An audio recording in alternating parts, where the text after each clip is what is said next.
विद्यार्थी मित्रांनो, आपण मागे वर्गामध्ये भारतातील प्रशासकीय सुधारणा बघितलेल्या होत्या आणि यामध्ये प्रथमतः आपण बघितलेलं होतं लोकपाल आणि लोकायुक्त.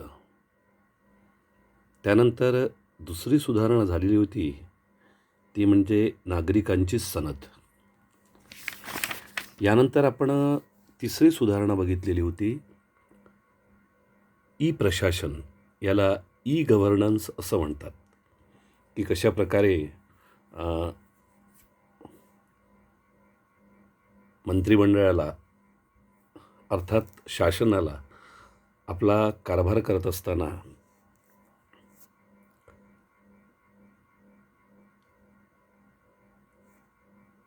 संपर्काची जी नवीन साधनं आहेत, नूतन साधनं आहेत, जी माहिती आणि संपर्क तंत्रज्ञान क्षेत्रामध्ये क्रांती झाल्यामुळं आलेली आहेत, त्यांचा उपयोग करून कशाप्रकारे लोककल्याणकारी आणि पारदर्शी शासन, राज्यकारभार शासकाला किंवा शासनाला करता येतं, कशाप्रकारे उत्तम असं प्रशासन या माध्यमातून साधलं जातं, आपण ते पण बघितलेलं होतं. आज आपण बघणार तो म्हणजे माहितीचा अधिकार. 4थ्या क्रमांकाची ही सुधारणा आहे आणि हा माहितीचा अधिकार बघताना आपल्याला लक्षात येतं की माहितीचा अधिकार हा सुशासनाचा एक महत्त्वाचा पैलू आहे, एक महत्त्वाचा भाग आहे. की माहितीचा अधिकार जर लोकांना दिला तर त्यामधून लोक जागृत होतात आणि प्रशासनाचा संपूर्ण एक कारभार त्यांना बघता येतो. यामधून पारदर्शकता शासनाच्या कारभारामध्ये येते आणि म्हणूनच म्हटलेलं आहे की माहितीचा अधिकार हा सुशासनाचा एक महत्त्वाचा पैलू आहे. यातून काय होतं तर सार्वजनिक धोरण आणि कार्यवाही याविषयीची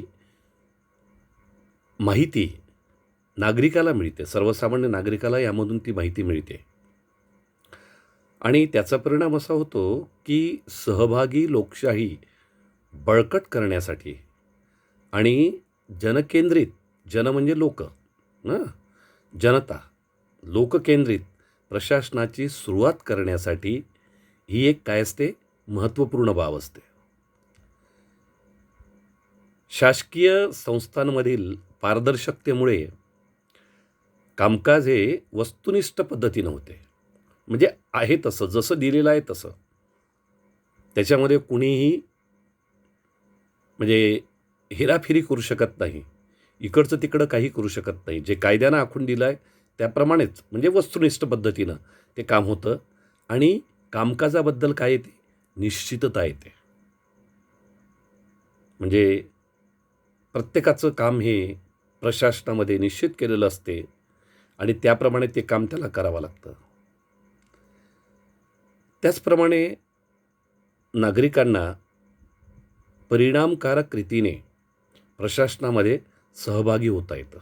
म्हणजे नागरिक प्रशासनामध्ये सहभागी होतात. कशाच्या माध्यमातून? माहितीच्या अधिकाराच्या माध्यमातून. त्याला जी माहिती आवश्यक असते ती माहिती तो प्रशासनाकडून मिळवतो आणि ती माहिती मिळवल्यानंतर जे काही कामकाज चालतं आहे ते बरोबर आहे की नाही आहे, चुकीचं आहे की कसं आहे ते तो बघतो. म्हणजेच त्याला प्रशासनामध्ये काय होता येतं, सहभागी होता येतं. अर्थात माहितीचा अधिकार ही सुशासनाची मूलभूत काय आहे, गरज आहे. म्हणजे प्रशासन हे सुशासन जर व्हायचं असेल तर त्याकरता माहितीचा अधिकार नागरिकांना देणे हे आवश्यक आहे. कारण त्या माध्यमातून नागरिक हा प्रशासनामध्ये सहभागी होतो आणि अशा प्रकारे प्रशासन हे काय होते, सुशासन होते. म्हणजे त्यामध्ये काही जर कमी असेल, काही चुकीचा भाग असेल, तर ते चुकीचं आहे असं नागरिक सुचवतो आणि त्यामधून प्रशासनाचं काय होतं, सुशासन होतं. म्हणूनच असं म्हटलं जातं की माहितीचा अधिकार ही सुशासनाची काय आहे, मूलभूत काय आहे, गरज आहे. मूलभूत म्हणजे पायाभूत, हां, मुख्य गरज आहे. 2005च्या माहिती अधिकाराच्या कायद्यामुळे नागरिकांना शासनाबद्दलची सार्वजनिक माहिती काय होते, मिळवता येते. कोणत्या साली? 2005 साली. नागरिकांना काय मिळाला? माहितीचा अधिकार मिळाला आणि त्या माध्यमातून शासनाबद्दलची माहिती सार्वजनिकरित्या नागरिकांना प्राप्त होऊ शकते. कशाच्या माध्यमातून? माहितीच्या अधिकाराच्या माध्यमातून. म्हणजे प्रशासनाचं जर सुशासन व्हायचं असेल तर माहितीचा अधिकार हा अतिशय आवश्यक ठरतो. त्यानंतर 5 नंबरवर सुधारणा जी आहे ती आहे नागरिकांचा प्रशासनातील सहभाग. म्हणजे लोकशाही जर बळकट करायची असेल, आणि कशा प्रकारची लोकशाही? सुदृढ लोकशाही, सुदृढ, मजबूत, बलदंड लोकशाही जर बळकट करायची असेल तर त्याकरता नागरिकांचा प्रशासनातील सहभाग अतिशय आवश्यक असतो. पारंपरिक प्रातिनिधिक लोकशाही व्यवस्था सुधारण्यास आणि तिचे रूपांतर जास्त प्रतिसादात्मक आणि सहभागात्मक लोकशाहीमध्ये होण्यास यामुळे काय लागतो? हातभार लागतो. कशामुळे?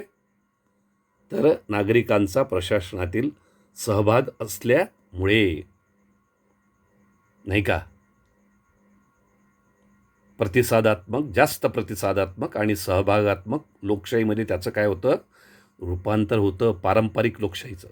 कारण पारंपरिक लोकशाहीमध्ये कसं होतं, तर नागरिकांना त्यामध्ये सहभागी होण्याची तशी संधी नव्हती.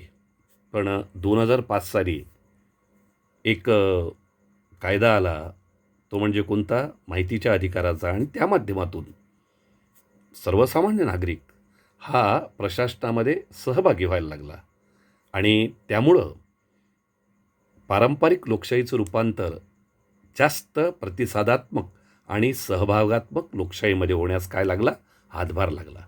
वरील सर्व ज्या योजना आहेत त्या नागरिकांचा प्रशासनातील सहभाग सुनिश्चित करतात, नाही का? नागरिकांकडे केवळ विकासाचे लाभार्थी म्हणून बघितले जाऊ नये, तर विकास प्रक्रियेतील तो एक महत्त्वाचा सहभागी घटक म्हणून समजले जावेत, ही यामागची कल्पना आहे.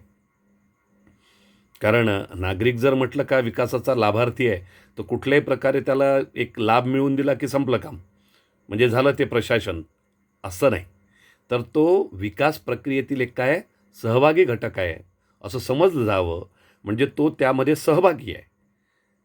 तो त्यामध्ये काय आहे? विकास प्रक्रियेमध्ये तो सहभागी आहे. प्रशासनामध्ये तो काय आहे? सहभागी आहे. म्हणजे प्रशासनाचं काय व्हायला वेळ लागणार नाही? सुशासन व्हायला वेळ लागणार नाही, नाही का? म्हणजे हा जो दृष्टिकोन आहे हा कसा आहे? हा मूलतः बॉटम अप. बॉटम अप म्हणजे कनिष्ठ स्तराकडून वरिष्ठ स्तराकडे जाणारा, म्हणजे खालून वर जाणारा. अप म्हणजे वर, बॉटम म्हणजे पायाशी असणे, खाली असणे, खालून वर जाणारा, म्हणजे कनिष्ठ स्तराकडून वरिष्ठ स्तराकडे जाणारा दृष्टिकोन असून टॉप डाऊन नाही. टॉप डाऊन म्हणजे वरून खाली जाणे, म्हणजे वरिष्ठ स्तराकडून कनिष्ठ स्तराकडे जाणारा हा दृष्टिकोन नाही. तर नागरिकांचा सहभाग प्रशासनामध्ये झाल्यामुळे तो काय होतो? त्याचा दर्जा वाढतो प्रशासनाचा आणि त्यामुळं कनिष्ठ स्तराकडून वरिष्ठ स्तराकडे तो जातो. हा नागरिकांनी प्रभावित केलेल्या साधनसंपत्तीविषयक नियंत्रण करण्याच्या आणि विकासाबाबतचे निर्णय घेण्याच्या कार्यपद्धती ध्वनित करतो. म्हणजे या माध्यमातून, या शासनाच्या माध्यमातून, प्रशासनाच्या माध्यमातून काय होतं की साधनसंपत्तीविषयक नियंत्रण करण्याच्या आणि विकासाबाबतचे निर्णय घेण्याची जी कार्यपद्धती आहे ती कार्यपद्धती आपल्या लक्षात येते, आपल्या समोर येते आणि त्यामधून प्रशासन हे सुशासन कसं व्हावं या बाबतीत विचार काय होतो सुरू होतो.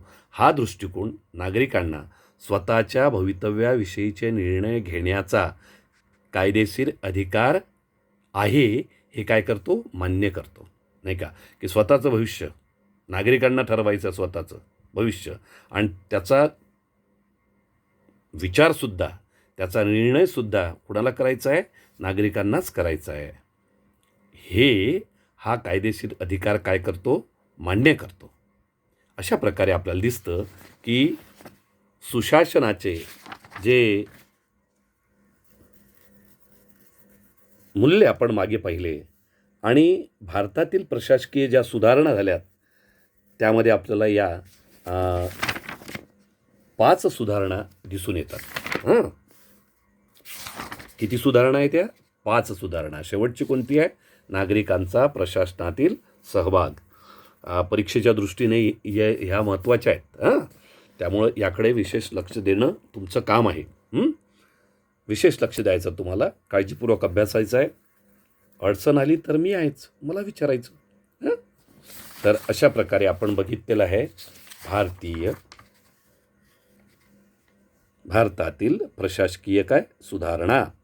यामध्ये 1 लोकपाल आणि लोकायुक्त, दुसरं आहे नागरिकांची सनद, तिसरं आहे ई गव्हर्नन्स अर्थात ई प्रशासन, चौथा आताच बघितला आपण माहितीचा अधिकार 2005 साली भारतीय नागरिकाला तो प्राप्त झालेला आहे, आणि 5वं आहे ते म्हणजे नागरिकांचा प्रशासनातील सहभाग. आता सुशासन व्हावं प्रशासनाचं याकरता काही विशेष असे यंत्रणा राज्यघटनेतील कायद्यानं अंमलात आलेले आहेत, त्या पण आपण बघणार आहोत. सुशासनाचे फायदे समाजातील सर्व घटकांना मिळायला हवेत. समाजातील काही दुर्बल घटकांसाठी संविधानात सामाजिक, आर्थिक आणि राजकीय स्वरूपाच्या संरक्षक तरतुदी केलेल्या आहेत. शासनाने या संरक्षक तरतुदीशिवाय समाजातील विविध घटकांचं हक्क जपण्याच्या दृष्टीने खालील काही आयोग काय केलेले आहे, निर्माण केलेले आहेत. कारण लोकांच्या सर्वच अधिकारांचं रक्षण व्हावं आणि संविधानात दिलेले जे आहे सामाजिक, आर्थिक आणि राजकीय स्वरूपाच्या ज्या संरक्षक तरतुदी केलेल्या आहेत त्या जपल्या जाव्या, याकरता शासनाने या संरक्षक तरतुदीशिवाय समाजातील विविध घटकांचे हक्क जपण्याच्या दृष्टीनं खालील काही आयोगांची निर्मिती केलेली आहे. त्यामध्ये पहिला आहे तो म्हणजे राष्ट्रीय अनुसूचित जातींसाठीचा आयोग. तर हा आयोग काय करतो, तर अनुसूचित जातींसाठी ज्या संवैधानिक म्हणजे संविधानामध्ये केलेल्या संरक्षक उपाययोजनांच्या संदर्भात काय करतो, काम करतो. म्हणजे संविधानामध्ये जे काही उपाययोजना दिलेल्या आहेत अनुसूचित जातींच्या प्रगतीच्या दृष्टीनं, तर त्या संदर्भात हा आयोग काय करतो, काम करतो. अनुसूचित जातींना अधिकारापासून वंचित ठेवले गेले असेल तर अशा प्रकरणाची चौकशी हा राष्ट्रीय अनुसूचित जातींसाठीचा आयोग करत असतो. अशाच प्रकारचा जो आयोग आहे तो राष्ट्रीय अनुसूचित जमातींसाठीचा तयार केलेला आयोग आहे. हा आयोग काय करतो, तर संविधानाने हमी दिलेल्या संरक्षक उपाययोजनांच्या संदर्भात काम करतो.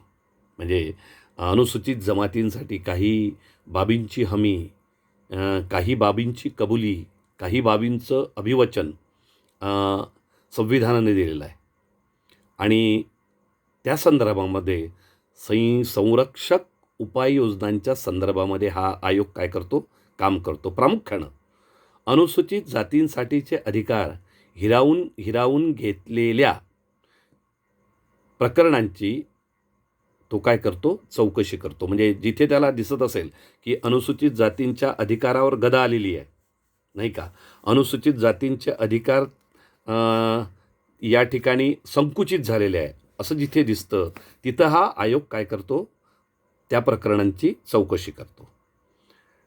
कुणाच्या बाबतीत? अनुसूचित जमातींच्या बाबतीमध्ये. यानंतर आहे तो म्हणजे राष्ट्रीय मानवाधिकार आयोग. तर संविधानानं हमी दिलेल्या जीविताचा हक्क, प्रत्येकाला जीविताचा हक्क आहे, जीवन जगण्याचा हक्क आहे, कोणी कोणाचा जीव घेऊ शकत नाही. स्वातंत्र्याचा हक्क, प्रत्येकाला स्वातंत्र्य आहे, नाही का. भाषण स्वातंत्र्य, संचार स्वातंत्र्य, उदरनिर्वाहाचं स्वातंत्र्य, नाही का, संपत्ती जमवण्याचं स्वातंत्र्य, हे सगळे हक्क आहेत. हे सगळे स्वातंत्र्य त्याला प्राप्त झालेले आहे. समता आणि प्रतिष्ठेच्या अधिकारांच्या संरक्षणासाठी सदर आयोग काय करतो, काम करतो. आणि जर कुठे या आयोगाला वाटलं की मानवी जे हक्क आहे, मानवी जे अधिकार आहेत, त्याचा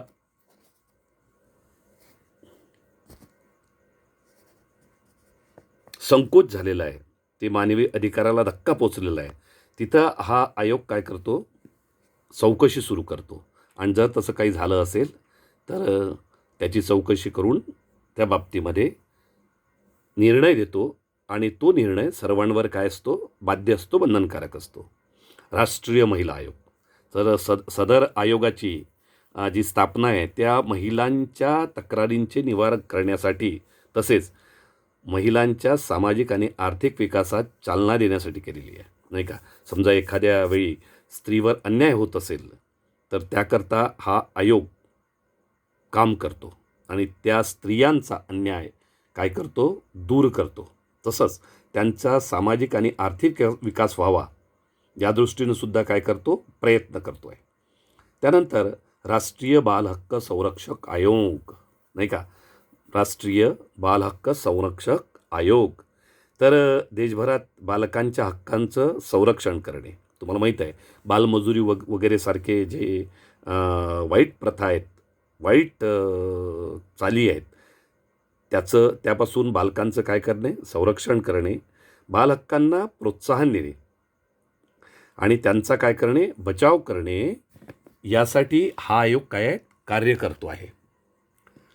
आयोगाच्या व्याख्येप्रमाणे 0 ते 18 वर्ष वयोगटातील व्यक्तींना काय समजलं जातं, बालक समजलं जातं.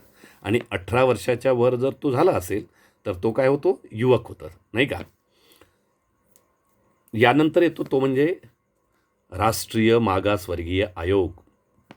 हा आयोग जो आहे तो सामाजिक म्हणजे समाजाच्या दृष्टीने आणि आर्थिकदृष्ट्या, नाही का, म्हणजे भांडवल पैसाच्या दृष्टीनं मागासवर्गीयांच्या कल्याणावर काय देतो, भर देतो, नाही का.